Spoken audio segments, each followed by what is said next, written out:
All right. Thanks again, everybody, for tuning into the channel with me today. So how do we put it in words? I know I keep saying this with everybody else, but this is how much these guys mean to me in my life and where I've been, where I'm going, and literally they've helped me get there through small nuggets of them just being who they are. So joining me today, wonderful guy. I can't say enough about him. I love his style, flip-flops and polos. I'm just a little different. I do the flip-flops and the graphic shirts. Fred Weaver. Fred, I'll let you tell everybody where you're from, what you got going on. So thanks for joining me today, taking time out. I know you guys got a ton going on, and just you and your partner Kevin, who we'll have on. I think he's on next week. Love what you guys do. Love the atmosphere that you guys create with your people, right? Not just your team, but everybody that you touch and connected with. I'm sure we'll touch on it later in the conversation, but welcome. Thanks for being on here. And man, just tell us, where you're at, what you're doing, and of course, what would be on your heart for the dads in this time that we're in. Yeah, for sure. Well, thanks for having me, Lee. It's good to be here. As you said, my name's Fred Weaver. I live in Phoenix, Arizona area. Born and raised Arizona native. My wife and I got married to each other in 2007. Really great economy, by the way. I was pretty new into business Perfect timing. at the time. It was great timing. I had all kinds of money saved up. It was amazing. That's it's being facetious, by the way. Sure. We have a 7-year-old son that came into our world in 2016. He's in first grade. My wife is an elementary orchestra school teacher, so she teaches violin, cello, bass to fourth, fifth, and sixth grade kids. She's been doing that for over 20 years, and this is my 20th year in the real estate industry. Congratulations. Well, 20 years a licensed real estate agent There anyway. I you was go. mortgages a little bit before that and did a little tiny bit of investing before having a license. But yeah, my business partner Kevin and I own and operate several different businesses, mostly based on residential real estate, supporting other agents around the country, and then also, just buying and selling real estate. Actually, buying and holding, I should say, Yeah. real estate for ourselves. So anyway, that's just a little bit about me. Yeah. Awesome. And you guys, you say it and you say it so humbly. That's partly, when they talk about surrounding yourself with like-minded people, this is what I'm talking about. What you said was very humble and very modest, and I want everybody to know how modest that was. You guys are killing it. And the way you touch other people is amazing. The way you bring other people in. Speaking of the time before we got on this, when we came out to Vegas for EXP, kind of just hung out. I mean, literally just hung out. You guys introduced me to a handful of people you knew. I made connections with them, have stayed connected to them. Guys like Dustin and Matt Cheek and them, and the Foost. So love those guys hanging out, going back and forth with them. Um, the way you guys do that, that's what this is about. Is like you said, supporting other people. You said supporting agents, but you guys don't just support agents. If I wasn't in real estate, didn't have a real estate license, we'd still be hanging out and friends. And that's the part that I love about it.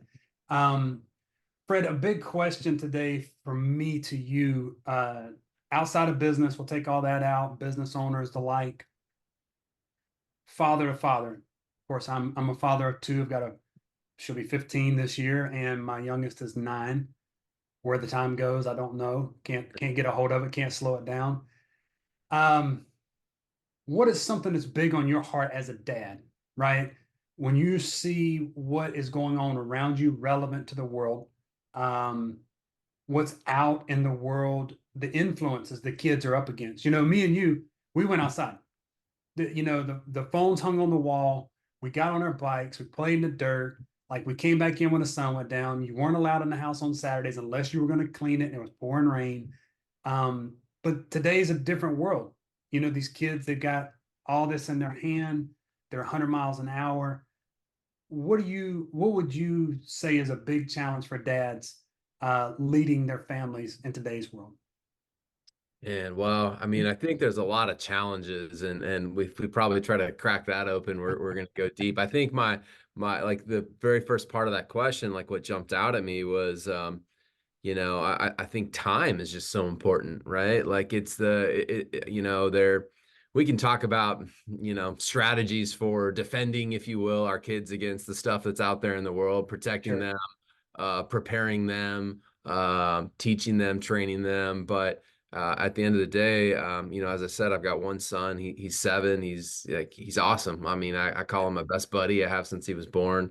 And he, but we have, I mean, in saying that, like we have a friendship, but I also have a, parental relationship with him too. And, Right. um, man, I just think time is the thing that I will tell you a little story. Like, you mentioned my business partner Kevin earlier. I had a chance because my wife and I had our son later in life.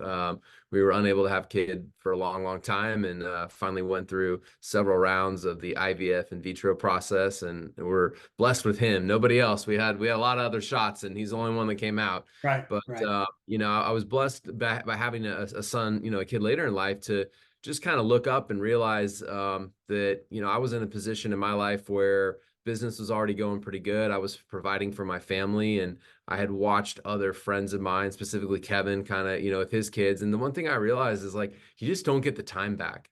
And so I made it a priority. Like if there's one thing I've done really well in life, I think, is that I made it a priority to spend a lot of time with my son, like in his early years. I still do to this day.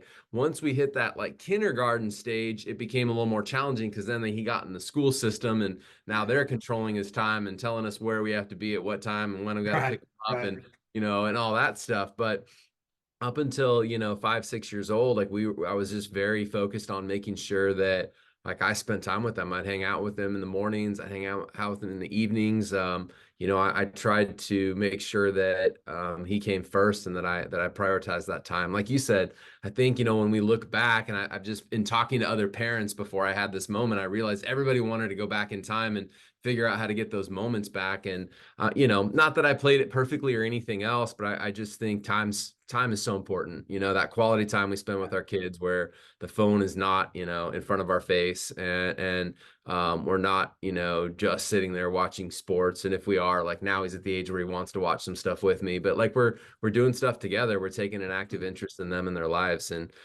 that's the biggest thing to me. I think that can guard against what's going on out there, because I don't know, Lee, that there's a playbook for like how to handle all these different situations and these different scenarios. Right. And every Right. kid has different things that they go through, from social influences to being bullied to just seeing stuff that they shouldn't be seeing at the ages they see it, and having to worry about their safety and things like there's so much that's sort of amplified in our world. So anyway, I think what I would say that I've done as a good job as a dad, and I think that dads out there listening to this, it's just like whatever you can do to add more time where you spend with your kids is time well spent. And I don't put any condemnation on anybody who's struggling to work, very, very full-time job or 2 full-time jobs to provide for their family. Because my belief, your first job as a parent, as a husband, as a father is like, you got to take care of your family. You got to provide Right. for them, right? Like Right. that's the first thing. Like,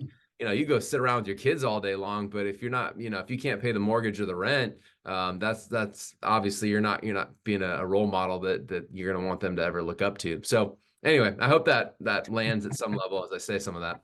No, listen, you nailed it on the head, and I'm glad you said that because I almost knew that that was going to be your answer with time, just from our interactions and conversations we've had.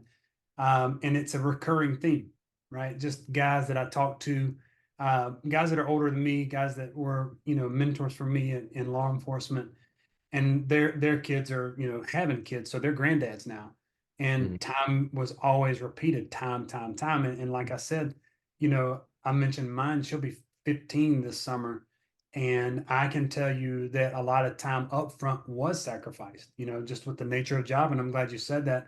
It happens, but this, I think you guys know my focus this season, it's all about them, and providing in a way that gives me more time for them. So I think that you nailed that on the head. Time is invaluable and it's irreplaceable. Yeah, and if I could add a little more context or some more story to that, I have a friend. His name's Brian Gubernick, and he might be somebody I introduce you to in the future to have on your show because he has a There heart you for go. this. He shared some statistics and some talks with me before that I've been a part of at some mastermind events and some different trainings. And one of the things that he said is, you go out there and you do the math and you look at the research, like that somewhere between 70 and 85%, I believe is the math. Like it's in that ballpark of our time with our kids is like while they're, 0 to 18. Like after 18, like even if you want to be a part of their lives, even if Right. you happen to live a mile down the road from them and you try to Right. force interactions with them, from 18 to 40 or whatever it may be in your life, I mean, you're still the vast majority of the time you're going to spend with your kids is when they live under your roof, 18 and younger. And when you think about, the number of, one of the things Brian always says, and he's challenged me and others on, is like, it's so easy as a dad, as a mom as well, but it's just easy as a parent to, you go on that family vacation. I know you like the beach, you love Florida, right? I'm a Love San it. Diego guy. Love Like, it. and so, it's so easy to go to the beach with your kids. And sometimes you just want to sit back and relax and do nothing. If we're being really honest, like you want Yep. to turn it off too. And Brian I remember him one time saying, he had this moment where one day his kid asked him to build a sandcastle and he just, his initial response was, no, I just want to take a break here on the beach and, sip my drink and whatever else I got going on. And, it hit him like, how many more years, how many more summer vacations at the beach do I have with my kid where they're actually going to ask me to build a sandcastle? I mean, my kid's 7. I can't imagine I got more than a couple more years before he would ask me to get dirty with him in the sand and build a Right. sandcastle. And when you start thinking through that time capsule, if you will, it really puts things into perspective, right? And how many more Christmases do you have with your kids, right? When they're Right. in your house, like how many more, if you got younger kids, how many more Christmases do you have with them where the magic of Santa is still around, if that's your thing? Like it just really puts things into perspective. And I mean, it's a little like sombering, if you will, when you Yeah. stop and Yeah. think about it. But it also is one of those things that I think that can drive us to be more purposeful with the time that we do have with our kids. No, and man, that's just like this whole line of gold you just dropped, because what I'm getting from that and what I hope other dads take from that is the gravity of that setting in, right? How heavy is that? Because once they're gone, right? Mine find husbands and start having kids and working, doing whatever they're doing, and I'm just grandpa at that time, he dropping kids off, come by, see me every once in a while or whatever. So no, it really is. And I think that's a perspective that as dads, we can't lose sight of, right? Hmm. As much as we want to provide, as much as we want to take care, balance that with providing care is also providing time. Yep. Um, and so I think that I can't really say anything to that. I think that's amazing what you said there. Um, and so going forward, the dad connection, the reason we started that, we want guys to come in, we want guys to take from this, and take it back to their family, or maybe there's just something that clicks in one of the conversations to say, hey, that hits me, right? For the last few interviews that I've had, everything that everybody said has hit me. You saying the time thing, that definitely hits me because time was very scarce early on. Now I have an opportunity to make time abundant for them and still provide. And it doesn't always go that way. It takes, and I think you would agree with this, um, and you can expand on it if you would like. It takes time to have the mature attitude to know I'm at a space where I can, and now that I'm at that space, it's grown to that. How do I maintain it and sustain it into the next section? Yeah, I mean, I think if I'm kind of following you correct, I think as a dad, it's like, once I can have that time, like that's where I get influence. I think a lot of the problems that, not to sit around and diagnose things because who knows, I'm no expert, but it seems to me like a lot of the problems we have with kids, if you will, in society is probably back to how they're raised, probably back to how they're influenced. And so I think time is the gateway to have influence with your children, right? It's your time to be able to influence them and to be able to make that impression on them. I mean, you and I've done a lot of personal development work over the years, right? We've got a very good friend that grew up in that world. And, one of the things you hear a lot in the personal development world is just how set, if you will, our ways are, how set our Mm-hmm. mindset is like at such an early age, right? Like that 60, 70, 80%, I mean, of our programs and our thinking comes from like, under the age of 12. And so it just sort of speaks to why time's important and then how we can mold our kids into being thinkers. Now, I think in this day and age too, like there's also this thing about we got to help our kids be able to be independent thinkers as well, and not just be the ones that tell them how to do everything, because Right. comes that Right. time in life where they are going to leave your house, and like they can still call mom and dad and get feedback, but you want them also, when they're faced with a situation where you're not around to ask for that advice or tell them what to do, that they're able to think like you would think, or to be able to process through that, right, and make their own informed decision, and mess up, and and have the freedom to mess up, and have the freedom to fall a little bit every once in a while. So yeah, I just I think that time sort of leads us into this idea of how we can help shape their mind. If you don't mind me sharing one other thing, and maybe not No, going the listen, direction you wanted to like I go, told but you, yeah, the platform is yours, brother. Whatever comes to your heart, that's what we're here for, to share. yeah, the one thing I've done, I share this with anybody maybe that has a younger kid, that, maybe they're just expecting a baby, or they've got a 1 or 2 year old or whatever else, is like, I've read with my son every single night of his life that I've been like at home with him when I wasn't traveling or on the road, which I do once or twice a month. But I mean, I've read with him. I bet Lee that we don't miss more than 5 nights a year, 3 to 5 nights a year where we don't read. And those are like extreme situations. We took him somewhere fun. We were at Disneyland till 10 o'clock at night, and we're Right. not going to go back to the hotel and read a book. No, We're just like his exhausted. eyes aren't open. Yeah, He's we're not. putting him to sleep, right? But I mean, like, we just like, that's been our thing, is like we always slow down every night. Like, we have our ritual, and we read for 20 or 30 minutes together. Number one, he's become a great reader, so that's been awesome. But number two, it's just like try to read things that are uplifting as well. If you don't That's mind key. me throwing this out, like Kevin turned me on, my business partner Kevin turned me on to this book series called the Warrior Kid book series a couple years ago, and it's written by an author out there. Many of you guys have maybe heard of Jocko. He's written adult books, and he's a Navy SEAL. But like, we're rereading that for like the third time right now at my house, not because I'm forcing it, but because I read it to my kid as like a 4 or 5 year old, maybe 5, 6 year old, and Right. now probably 4 or 5 year old, and now here we are at 7. And he's like, Dad, I want to read it again. So here we are going back through the same like 4 or 5 book series, and just the lessons that are in those books, and the things that you can draw out and have conversations with, and listen to podcasts with him. There's a Warrior Kid podcast that we'll listen to. We were listening to it this morning on as I drove him to school. I take him to school usually every day, walk him up to the gate, and just give him a hug and say goodbye. It's like kind of our ritual. Yeah. But anyway, it's just those little things, man, where you can just make such an impact, but through reading and putting the right stuff in them. No, I'm so glad you said it, because I wanted to lead that direction of leaving impressions. Right. And this is why I love this, like I told you, I had on my screen here, I had a whole list of questions. I have not touched one of them yet.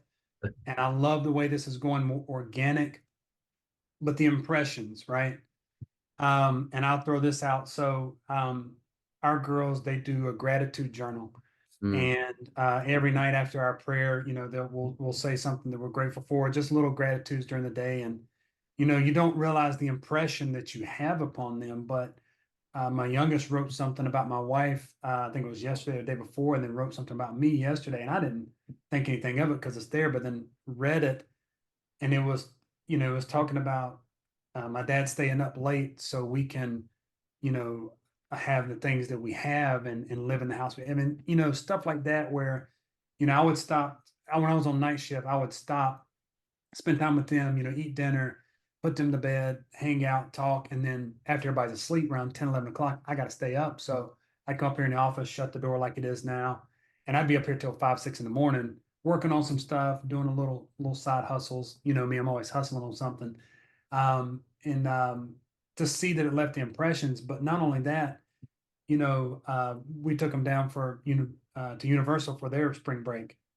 Sure, it was a short trip, 5 day trip, but those memories will last forever. The things yeah. that you made, and as parents, they're not supposed to see what we go through to get it there, right? That's not their job. Their job is to enjoy it and say, Mhm. hey, when we first took our kids out to the Grand Canyon, man, they didn't stop talking about that thing. And I couldn't stop talking about it. I was like, it doesn't even look real, right? Is this really conspiracy? Like, is it a green screen? I'm looking for it. And then take them to Florida, take them to, to Magic Kingdom, do all these things that leave impressions in their mind and they don't stop talking. And so as parents, having your little traditions, having your impressions, because one day we won't be there for them, but we want them to reciprocate that Yeah. to their kids. And I think that is so profoundly lost because of and I guess what is the best way for me to say it is the disconnect between dads and kids. And then on top of that, dads and family. Hmm. It's so easy to let business get in the way. Hey, this is going good. Let me give it some more fuel. Let me fuel it. Let me fuel it. But having the maturity to step back and say, hey, it's good. It's doing what it needs to do. You know, like today, set time, 5 o'clock, I'm done. Everything gets turned off. I come out of the office, I'm done. Doesn't matter what needs to be done, I'm done. Go spend that time. And I know you guys are very, very strategic on your time as well, which is one thing I have learned from you guys. I love it. Setting those example. And then I want to touch back on something you said too. We were raised in a different mindset, right? We were raised and it has to be A, B, C, D. And now we're in a point where it doesn't have to be A, B, C, B, A, B, C, and D, E to get to where you want to go. There's different ways now with technology, the advancement of things, and teaching our kids, like you said, to be independent thinkers. So, hey, I got a flat tire, or hey, my car broke down, or hey, my phone went out, or hey, I need to reset my Wi-Fi.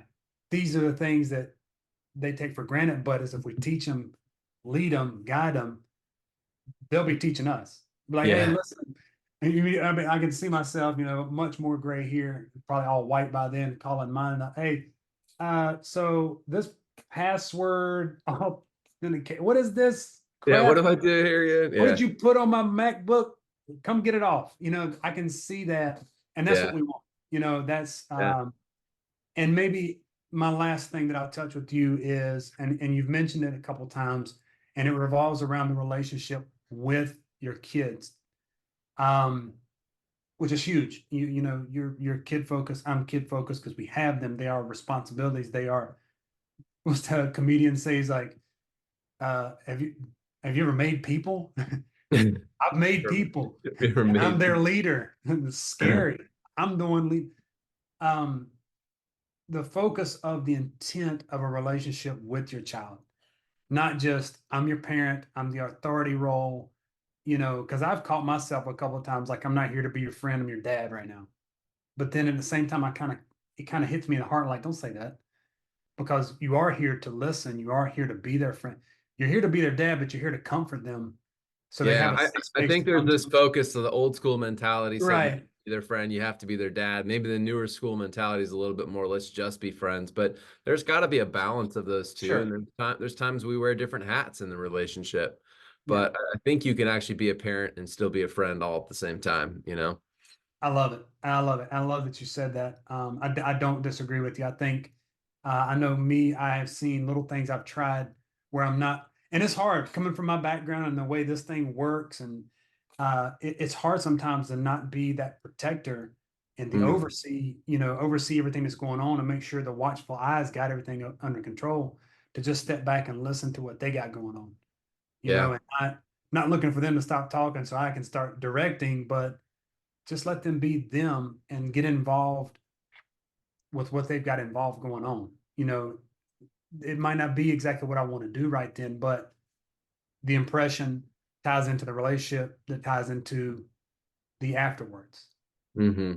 That makes sense. So, no, man, I love your heart. I love the way you think about that. And I really appreciate you sharing your story with your child, because that's what this is what we're trying to create here. And I want dads to understand that at the end of the day, it's okay.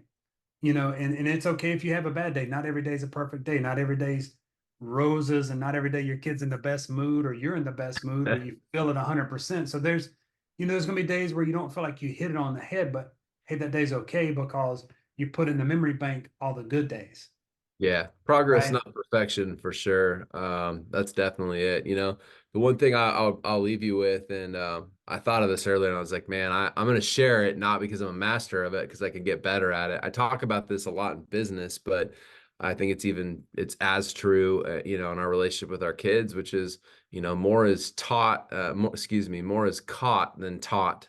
Mm. More is caught than taught, meaning that our kids, they see what we do, they hear us, they watch how we behave and they act, and like they pick so much up consciously and subconsciously. And so, how it just should call us to be, um, even stronger and desire to raise the bar even higher for ourselves, right? Because we can go teach them a bunch, we can read a bunch of books, tell them a lot of stuff, but at the end of the day, like they're pretty observant beings. Like you said, they're humans. We created humans, and so we created some people that they're picking up on stuff, and I just think that's important as well, right? Just to model the behavior that you want, to model what you're asking of your kid, and yeah, just felt led to share that.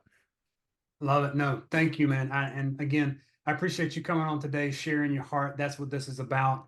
I love you guys. I miss seeing you. I look forward to getting out there and seeing you guys soon. Just however that works out, we'll make it work. It's been Hey too man, long. So we'll, excited to give you a hug. I'll yeah, be down in Miami, Florida. You'll have to come a little further south, but I'll be there in October, so maybe we'll see each other then. Florida's good. I love it.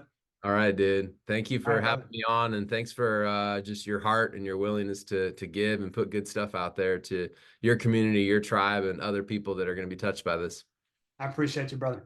All right, man. Have a good one. See ya.